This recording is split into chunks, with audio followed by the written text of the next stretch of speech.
Hello, good afternoon to you all. Today in this video I'll show you how you can add a person on any background.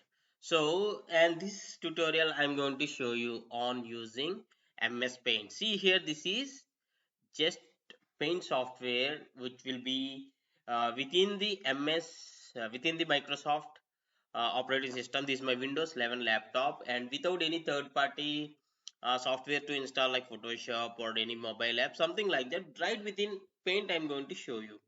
So I'm just taking a new document on Paint. What I'll do is I'll just import the first background picture.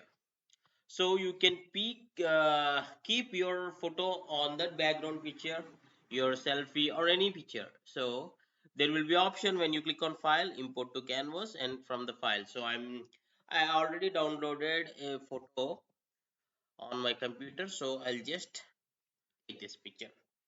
See, this on this picture, I'll keep a person photo on top of it, and this is possible with the option called layers. And remember, this is on the latest versions of MS Paint. Previously, the layers options is not there. All right, here at the right side, you'll have this option. So click on this plus symbol so that you're taking a new layer, layer 2. So when this is highlighted, now import another picture. Yeah. So this may be your selfie picture or anything. But right for this tutorial, I'm taking this. But the problem now is this white background. And thanks to MS Paint, there is an option called background remover. Just within this click, this all that background also gets vanished or cleared. So we'll have only the person image. See here. Yeah, if you can find, yeah, yeah.